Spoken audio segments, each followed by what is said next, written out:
Good morning student, welcome SM online class में आपका स्वागत है। आज फिर से सोशल साइंस की बात करेंगे हम।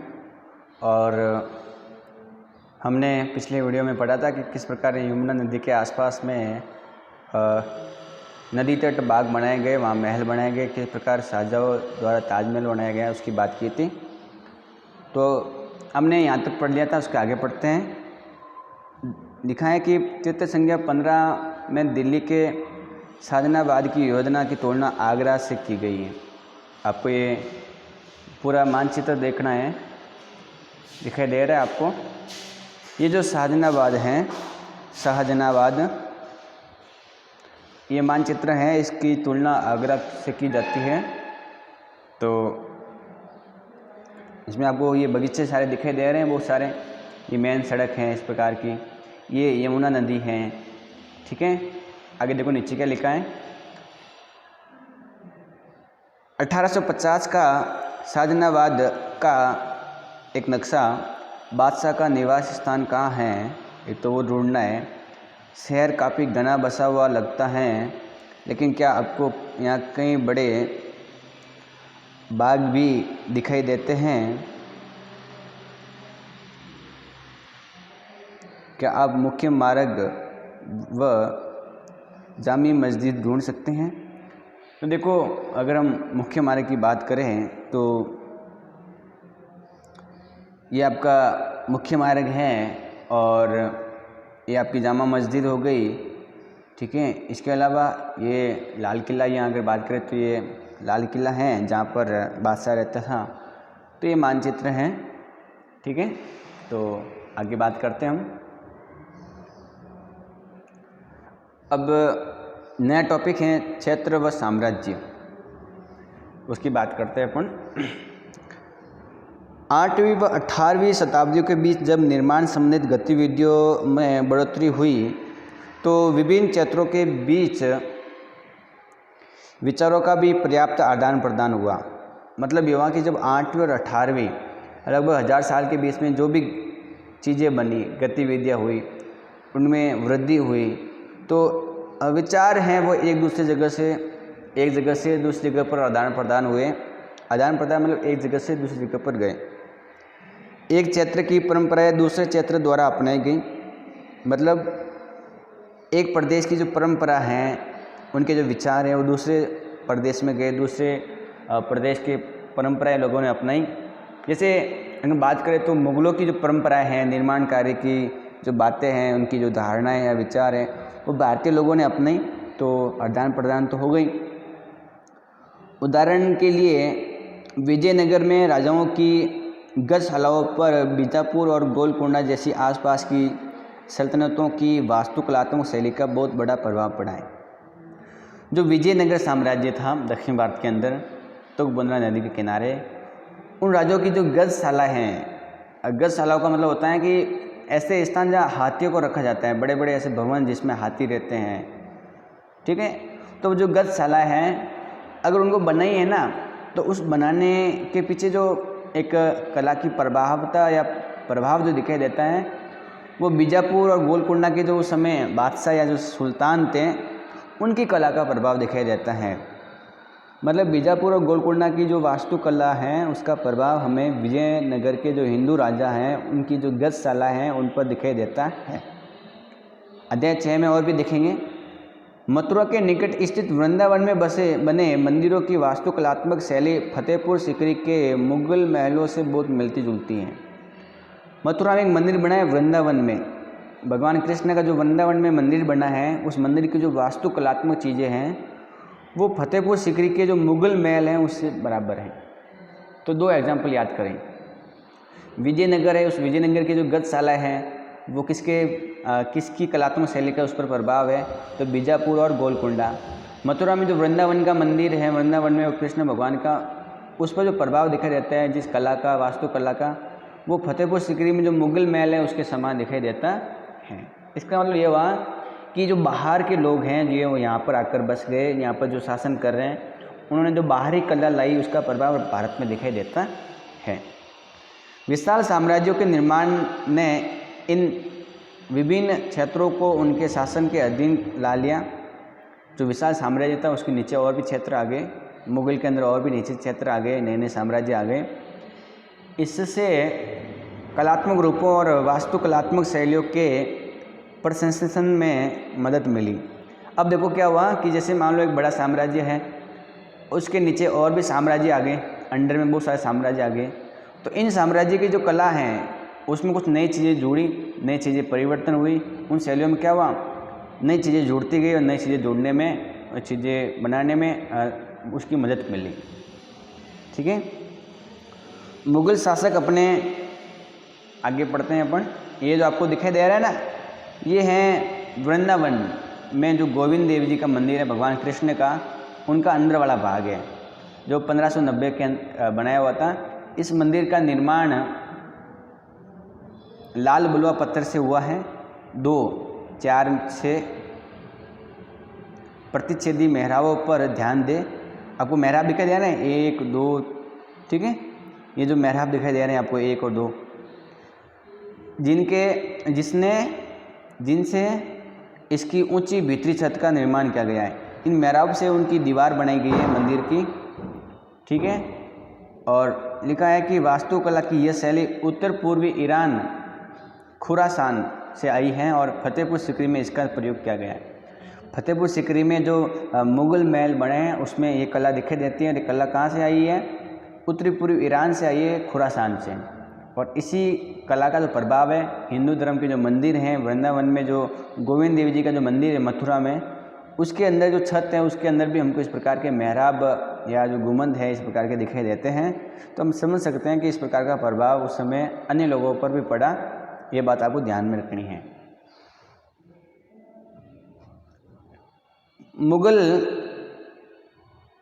प्रशासन में मदद मिली, आप पढ़ लिया था। लिखा है कि मुगल शासक अपने भवनों के निर्माण में क्षेत्रीय वास्तुकलात्मक शैली अपनाने में विशेष रूप से दक्ष थे। जो मुगल दक्ष हैं, मुगल शासक के अंतर्गत जो व्यक्ति हैं, वो अपने वहाँ की स्थानीय जगहों पर स्थानीय लोगों की जो कलात्मक शैली है उसको अपनाने में विशेष उनका ध्यान था, उनकी विशेष निपुणता या कुशलता दिखाई देती है। उदाहरण के लिए बंगाल में स्थानीय शासकों ने छप्पर की झोंपड़ी के समान दिखने वाली छत का निर्माण करवाया। मतलब ये वहाँ की जो बंगाल है, उस बंगाल में जो स्थानीय शासक हैं उन्होंने अपनी जो झोंपड़ियाँ हैं उन झोंपड़ियों के समान, छप्पर वाली जो झोंपड़ियाँ होती है उनके समान अपने महलों का, अपनी छत का निर्माण करवाया। ठीक है, और मुगलों को यह बांग्ला गुंबद इतना पसंद आया कि बांग्ला गुंबद का मतलब ये होता है जो बंगाल के अंदर इस प्रकार की छत बनाई जाती थी। इतना पसंद आया कि उन्होंने अपनी वास्तुकला में इसका प्रयोग किया। मुगल हैं, वो मुगलों ने क्या किया कि यहाँ की जो स्थानीय कला थी उसको भी अपनाया। यहाँ की स्थानीय कला जब उनको बढ़िया लगी तो उसको अपनाया। जैसे उदाहरण की जो बंगाल के अंदर वहाँ की जो झोंपड़ियाँ थी उनकी जो छत जिस प्रकार से बनाई जाती थी, स्थानीय लोगों ने भी बनाई, उन शासकों ने बनाई, अपने महलों में उनकी छत बनाई। तो मुगलों को ये बात बढ़िया लगी और मुगलों ने इसको बांग्ला गुंबद नाम दिया और इतनी उनको बढ़िया लगी कि उन्होंने अपने महलों में इसका प्रयोग किया, अपनी वास्तुकला में। अन्य क्षेत्रों का प्रभाव भी स्पष्ट था, और भी क्षेत्रों का प्रभाव पड़ता रहता है। अपनी वास्तुकला में इसका प्रयोग किया। अकबर की राजधानी फतेहपुर सिकरी की कई इमारतों पर गुजरात व मालवा की वास्तुकलात्मक शैलियों का प्रभाव दिखता है। बड़ी बात आपको याद रखनी है कि जो अकबर की राजधानी फतेहपुर सिकरी हैं, उसकी जो इमारतें हैं फतेहपुर सिकरी की, बहुत सारी इमारतें बनी हैं। उन इमारतों को देखते हैं तो हमको वहाँ पर गुजरात और मालवा, इनकी जो वास्तुकलात्मक शैलियाँ हैं, वास्तुकलात्मक शैलियों का मतलब ये होता है कि भवन निर्माण किस तरीके से बनाया जा रहा है, किस प्रकार महल बनाया जा रहा है, उनकी जो कला है वैसी कला हमको अकबर के इन फतेहपुर सिकरी के महलों में दिखाई देती है। ये बात आपको ध्यान में रखनी है। तो मेरे हिसाब से बात आपको बिल्कुल समझ में आ गई होगी कि किस प्रकार से फतेहपुर सिकरी में जो इमारतें हैं उन पर गुजरात व मालवा की शैलियों का प्रभाव दिखाई देता है। वहाँ इस प्रकार की झलक हमको दिखाई देती है गुजरात व मालवा की वास्तुकलात्मक शैलियों की झलक। तो अपने वृंदावन की जो छत है गोविंद देव जी की, उसको आराम से देख लिया होगा, इसमें कोई किसी प्रकार की समस्या नहीं है। तो आगे बढ़ते हैं हम।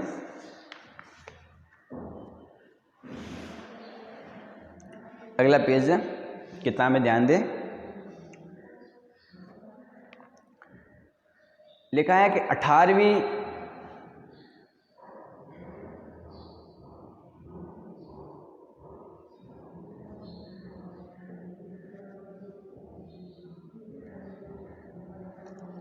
शताब्दी से मुगल शासकों की सत्ता के धूमिल हो जाने के बाद भी उनके आश्रयों में विकसित वास्तुकलात्मक शैली निरंतर प्रयोग में रही। देखो, 18वीं शताब्दी के बाद में मुगल शैली की सत्ता है वो एक तरह से धूमिल हो गई थी, नष्ट हो गई थी, खत्म हो गई थी। कब? औरंगजेब की मृत्यु के बाद में। तो 1707 में जब औरंगजेब की मृत्यु हो गई तो एक तरह से जो मुगल सत्ता है वो ख़त्म हो गई थी, सत्ता धूमिल हो गई थी। अब कोई मुगल जो शासन व्यवस्था है वो खास नहीं रही, क्योंकि बाद की जो भी सुल्तान आए या उनके जो बेटे हुए वो सत्ता के लिए आपस में लड़ते गए। इसलिए जो मुख्य जो मुगल शासकों की श्रेणी आती है वो यहाँ तक आती है।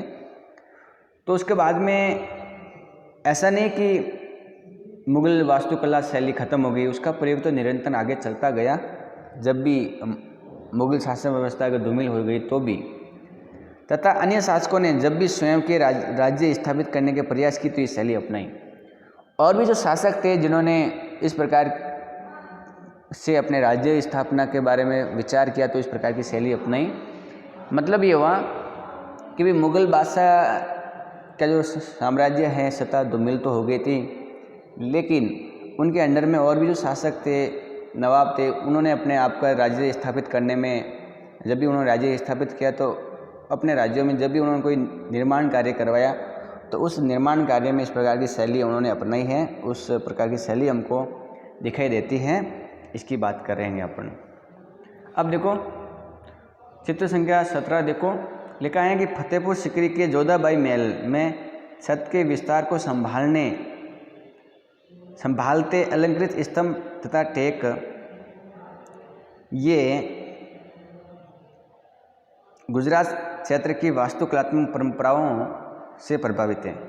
आपको ये जोधाबाई का महल दिखाई दे रहा है थोड़ा बहुत, इसकी छत जो इतनी बड़ी विस्तार है, इसको संभालते हुए जो स्तंभ दिखाई दे रहे हैं आपको, ऐसे इस पर डिजाइन की हुई, देखो इस पर डिजाइन दिखाई दे रही है आपको, स्तंभ के ऊपर डिजाइन ये, और इसके ऊपर जो इस प्रकार का ये दिया हुआ ना डिजाइन टैग जिसको बोलते हैं सपोर्ट के रूप में, ये स्तंभ हो गया, ये छत हो गई, ये टैग हो गए, जो इसको क्या कर रहे हैं, इसको सपोर्ट दे रहे हैं। इसके नीचे जो नीचे वाला जो ये भाग है, और ये कितने अलंकृत हैं, इस पर कितने बढ़िया बढ़िया चीज़ें बनी हुई हैं, एकदम फूल वगैरह शानदार चीज़ें बनी हुई हैं। नीचे देखो ये, तो ये जो शैली है वास्तुकला की, इस प्रकार की जो डिज़ाइन हमको दिखाई दे रही है, ये सब गुजरात की है, इस पर गुजरात का प्रभाव पड़ा है। किसका प्रभाव पड़ा है? गुजरात का प्रभाव पड़ा है। ये बात आपको ध्यान में रखनी है, इसमें कोई समस्या नहीं होनी चाहिए।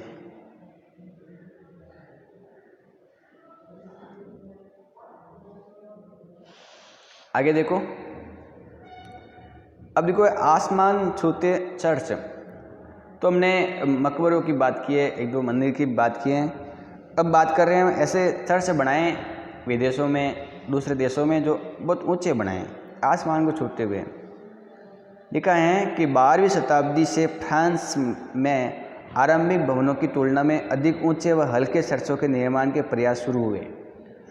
जब 12वीं शताब्दी की हम बात कर रहे हैं तो 12वीं शताब्दी में जो फ्रांस है, फ्रांस के अंदर जब शुरुआत में भवन निर्माण की प्रक्रिया शुरू हुई, भवन बनाने लगे, तो उस समय जो उन्होंने चर्च बनाए, चर्च का मतलब जानते हो ना, गिरजाघर जहाँ पर ईसाई लोग अपनी ईसा मसीह से प्रार्थना करते हैं, चर्च होता है वहाँ। जैसे भी हिंदू के लिए मंदिर है, मुस्लिम के लिए क्या होता है, मस्जिद होता है, ठीक है। तो जो चर्च हैं उनके लिए होता है ईसाई धर्म के लिए, और भी जो गुरुद्वारे हैं वो सिखों धर्म के लिए, ठीक है। तो ये जो इस प्रकार के ऊंचे ऊंचे चर्च हमको दिखाई देते हैं, तो वो 12वीं शताब्दी से हमको फ्रांस की आरंभिक भवनों निर्माण की प्रक्रिया में दिखाई देते हैं। वास्तुकला की ये शैली गोथिक नाम से जानी जाती है। किस प्रकार की? ऐसे चर्च निर्माण की जिसमें ऊंचे चर्च बनाए जाते हैं। इस कला के अंदर क्या होता है कि नुकीले ऊंचे मेहराब बनते हैं, रंगीन कांच का प्रयोग होता है। तो गोथिक शैली, तो ये गोथिक शब्द को जरूर याद करें। इसकी अगर विशेषताओं की बात करें, इसकी विशेषताएं जो हैं कि नुकीले ऊंचे मेहराब बनते हैं। इसमें जो मेहराब हैं वो ऊंचे और नुकीले बनते हैं। रंगीन कांच का प्रयोग होता है इसके अंतर्गत, जिसमें प्राय बाइबिल से लिए गए दृश्यों का चित्रण होता है। इसमें क्या होता है कि जो मेहराब बनाए हैं उनके ऊपर वो रंगीन कांच का प्रयोग करते हैं और रंगीन कांच का प्रयोग करते हुए वो बाइबिल की जो बातें हैं, उनके जो दृश्य हैं, उनको चित्रित करते हैं। ईसाई धर्म का जो पवित्र ग्रंथ है वो कौन सा है? बाइबिल है।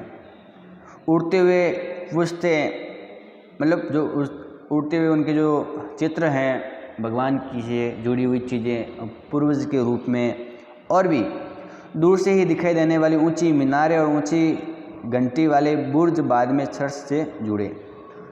इस प्रकार से दूर जो घंटी है या ऊंची जो मीनारें हैं उनको फिर बुर्ज के रूप में जोड़ा गया, चर्च के रूप में। ये बात ध्यान रखनी है। इस वास्तुकलात्मक शैली के सर्वोत्कृष्ट ज्ञात उदाहरणों में से एक पेरिस का नाइट्रेडम चर्च है। पेरिस के अंदर एक बहुत सुंदर और वास्तुकला का एक बहुत बढ़िया चर्च बना हुआ है। उस चर्च का नाम है नाइट्रेडम। 12वीं और 13वीं शताब्दियों के कई दशकों में इसका निर्माण हुआ है। 12वीं और 13वीं शताब्दियों में ऐसे बहुत सारे चर्च बनाए हैं जो नुकीले हैं और जिस पर रंगीन कांच का प्रयोग किया गया है। और रंगीन कांच का प्रयोग करते हुए इस बाइबिल के अनेक दृश्य दिखाए गए हैं। तो इस प्रकार से आपको इसमें ध्यान रखना है कि अलग अलग प्रकार की डिज़ाइनें हमको दिखाई देती हैं और ये बात आप अच्छी तरह से समझ सकते हो और याद कर सकते हो। तो इसी के साथ में आपका लेसन भी हो जाता है, पूरा ख़त्म हो जाता है लेसन। और इस लेसन के बाद में हम अगले लेसन की बात करेंगे। तो इस लेसन के अंतर्गत हमने जो भी पढ़ा है उसको 5 मिनट के लिए रिवाइज कर देते हैं। तो किताब में ध्यान देंगे।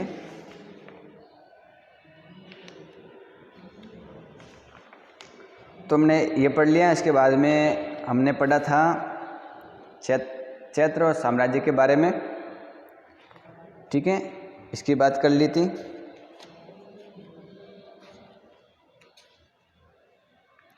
हमने यहाँ से पाठ शुरू किया था शासक और इमारतों के बारे में। हमने सबसे पहले किसकी बात की थी? कुतुब मीनार की बात की थी। तो कुतुब मीनार का निर्माण किसने करवाया था भाई? कुतुबुद्दीन ऐबक ने करवाया था, ठीक है। 1199 के अंदर हमने इसकी बात कर ली थी। उसके बाद में उसके शेष जो हैं वो इल्तुतमिश ने करवाए थे। इसकी डिज़ाइन हमने देखी थी। इसकी कला देखो कितनी सुंदर रूप से बनाए हुए, बारीक काम है इसमें। इसके अलावा हमने और भी अभियांत्रिक और कौशल निर्माण कार्य पढ़ा था। हमने मेहराब के बारे में जानकारी ली थी। इस प्रकार की डिज़ाइनें हमने पढ़ी थी। उसके अलावा हमने और मंदिर के बारे में पढ़ा था। ये जो मंदिर है कंदरिया महादेव का मंदिर जो मध्य प्रदेश के अंदर आया हुआ है, किस प्रकार मंदिर की जो बनावट है, योजना है, उसकी बात की थी। इस मंदिर का निर्माण किसने करवाया था? चंदेल राजवंश के जो दंग देव हैं उन्होंने 999 ईस्वी में करवाया था। इसके बारे में हमने पढ़ लिया था।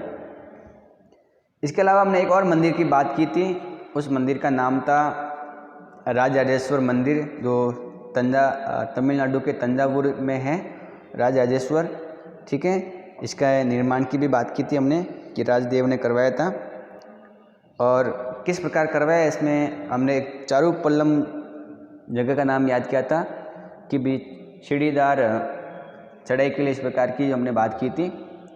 तो मंदिर को भी बात कर ली। इसके बाद में हमने मुगल से संबंधित बातें पढ़ी थी कि किस प्रकार मेहराब का प्रयोग होता है, उसके ऊपर डांट और मेहराब के ऊपर सारा भार आता है, उसकी बात की थी हमने, ठीक है। तो किस प्रकार सीमेंट कंक्रीट का प्रयोग होने लग गया था। उसके अलावा हमने जो टॉपिक पढ़ा था मंदिर और मस्जिदों और हौजों का निर्माण किस प्रकार करवाया मुगल शासकों ने, उसकी बात की थी हमने। इसके अलावा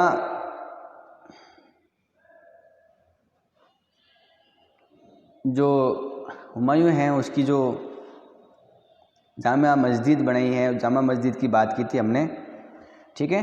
तो ये जामा मस्जिद का चित्र है, इस प्रकार की योजना है, डिज़ाइन है, इसको देख सकते हो आप। और ये जामा मस्जिद है, इसमें कोई समस्या नहीं है, इसकी भी बात की थी। इसके अलावा हमने अनेक इमारतों के बारे में पढ़ा, इमारतों के पास में किस प्रकार से तालाब बनाए जाते थे।